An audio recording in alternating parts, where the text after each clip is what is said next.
Salut à tous. C'est le confinement sur Terre, mais heureusement pas dans notre galaxie lointaine préférée.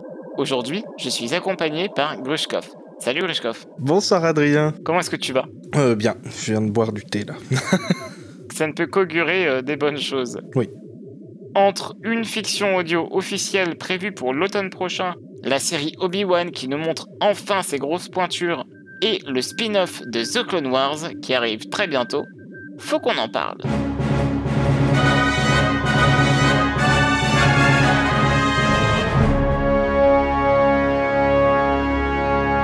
Grushkov, on a appris une très belle chose il y a quelques jours.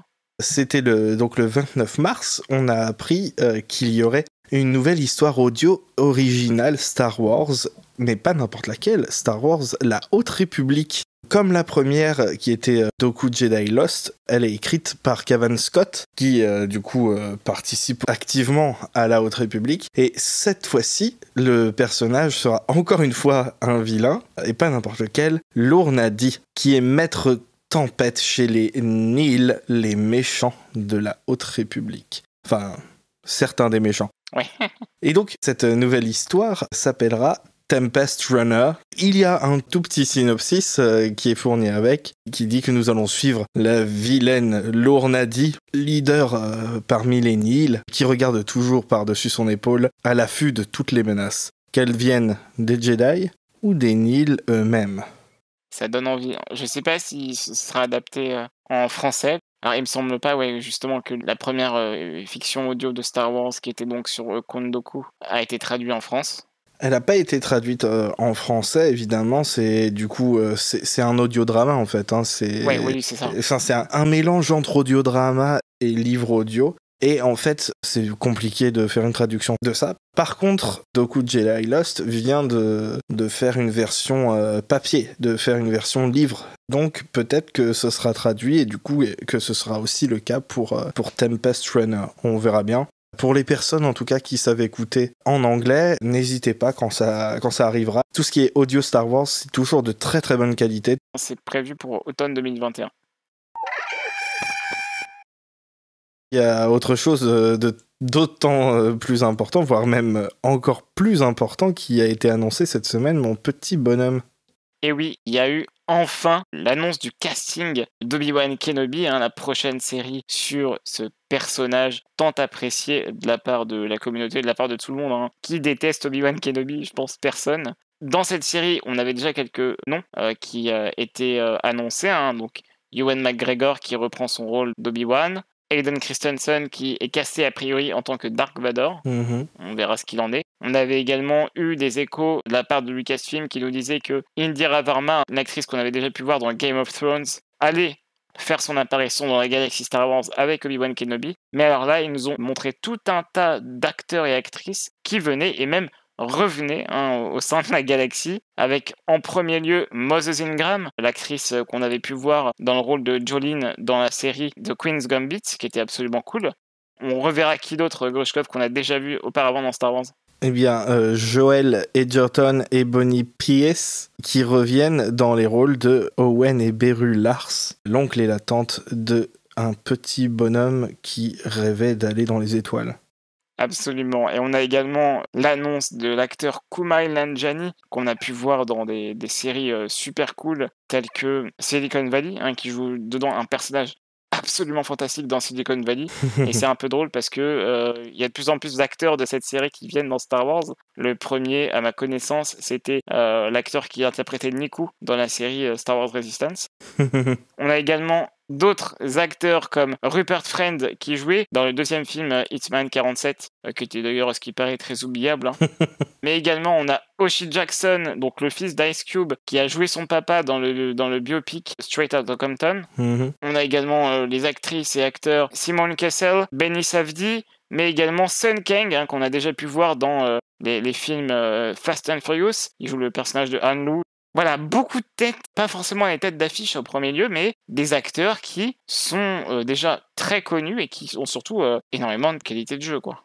Ouais, et ça va être, je pense, intéressant de voir les dynamiques et quel rôle joueront chaque personnage. Effectivement, j'ai vu quelqu'un dire que Rupert Friend, par exemple, il avait une bonne tête d'impérial. Ouais. Et j'avoue que c'est le seul qui, de ceux dont on connaît pas encore le rôle, envoie une grosse vibe impériale, je suis d'accord. Mais les autres, vraiment, gros mystère. À ce propos, d'ailleurs, pas tellement gros mystère, puisque Ah oui, c'est vrai. Moses Ingram, l'actrice qui interprétera un personnage dont on ne sait pas encore le nom, a teasé sur Instagram « I play with lightsabers » avec un emoji smirk. Elle joue avec des sabres laser. Pour le coup, on est super content de voir arriver ces actrices, c'est vraiment génial. Donc voilà, à voir, mais on a super hâte au Faucon Millennial.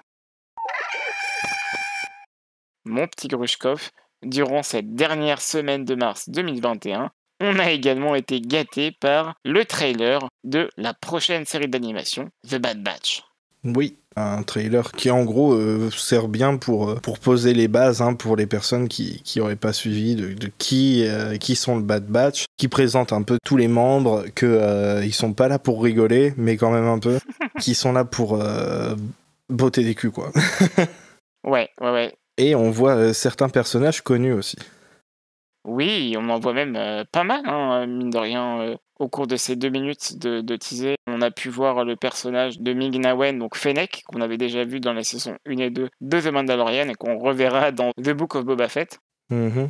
Et on a vu également qui d'autre, mon petit Grushkov, je te laisse annoncer. Tarkin qui a l'air d'être l'antagoniste principal de la série. En tout cas, c'est lui qui va mettre en place certains événements du scénario, on dirait. On a également pu voir Rex, oui, l'ancien Clone Trooper. J'ai assez hâte de voir ce qu'ils vont en faire, même si a priori on sait comment il termine, puisque la série se passe juste après l'épisode 3, et donc Rex, au-delà de ça, réapparaît dans la série Star Wars Rebels. Donc il y a beaucoup d'éléments qu'on connaît déjà, d'autres un peu moins, qui nous laissent dans le flou. oui. C'est le cas du personnage de Omega. C'est une petite fille qui semble être liée d'une manière ou d'une autre à la royauté, je sais pas tellement quoi. Mais donc voilà, les clones du Bad Batch vont collaborer avec cette jeune humaine. On a eu des réactions un peu diverses au sein du podcast. Grushkov, si toi t'étais un petit peu méfiant à l'égard de cette bande-annonce, moi j'étais vraiment saucé, et beaucoup plus que je n'imaginais. Non, en vrai, elle est efficace, elle est super cool, la bande-annonce. C'est juste que, comme on savait pas trop des choses sur Omega au début, on a commencé à avoir les pires craintes. Il y a certains produits Star Wars qui ont laissé des traces. Du coup, il y a certains éléments, on les voit, on se dit, oh non, est-ce que ça va être un retcon de ça, ou un backstory de tel truc. Mais c'est cool de voir que ça va être plutôt sympa. Et d'ailleurs, si on regarde le planning de Disney+, on peut savoir que a priori ça sera en 6 épisodes, puisque en juin arrivera déjà Loki, et en général là depuis la sortie de Disney+, ils font jamais d'overlap entre les séries. Ils en font une, elle se termine, ils enchaînent avec une autre, elle se termine, ils enchaînent avec une autre. Du coup voilà, il devrait y avoir à peu près 6 épisodes pour le Bad Batch, avec un premier épisode de 70 minutes le 4 mai. Oui, ils ont pris finalement l'exemple sur sa grande sœur, The Clone Wars, qui montrait déjà un final beaucoup plus long, divisé en 4 épisodes. Non, 3 épisodes, je sais plus. Tandis que voilà, comme tu disais, le Bad Batch aura un épisode de 70 minutes pour débuter, et donc ça sortira le 4 mai, May the 4th, le jour de Star Wars, pour atteindre une diffusion hebdomadaire à partir du 7, donc 3 jours après. Et du coup, vous pourrez nous retrouver pour l'occasion. On fera des reviews. Ce sera The Bad Millennials, je sais pas, ou The Millennial Batch. On n'a pas encore commencé à bosser là-dessus, mais ouais, on va faire des reviews comme on avait fait avec le Mandalorian. Oui, vous avez d'ailleurs été super nombreux à nous suivre, donc merci à tous. Et merci beaucoup, évidemment, à Matt pour tout son travail. C'est lui qui a voulu qu'on fasse ces épisodes de review, et vraiment, on l'adore. Oui, gros cœur sur toi, Matt, si tu nous entends. Merci à vous d'avoir écouté ce podcast, cet épisode de Faut qu'on en parle. Merci à toi, Grushkov, c'est toujours un plaisir de partager ces petits moments avec toi. Oui, merci à toi de mener cette barque de Faut qu'on en parle avec tant d'aplomb et de talent, mon bébé. Oh, t'es gentil. Alors oui, je voulais m'excuser d'ailleurs parce que ça fait presque un mois qu'on n'a pas fait d'épisode. J'ai eu un mois de mars assez chargé. mais ça devrait rentrer dans l'ordre. Et en plus, on peut le dire, on n'a pas eu beaucoup de news à se mettre sous la dent au cours de ces dernières semaines. Donc là, on en profite qu'il y en ait quelques-unes pour vous sortir un épisode maintenant. Oh, et n'oubliez pas, il y a aussi eu la sortie de une épreuve de courage, on a oublié. Star Wars en littérature en France actuellement est en train de exploser. On a vu des ruptures de stock pour La Lumière des Jedi, ce premier livre de la Haute République. Donc si vous voulez vous procurer votre exemplaire. Il va y avoir d'autres tirages. Pocket a déjà annoncé. Merci à tous, à bientôt, salut. Salut.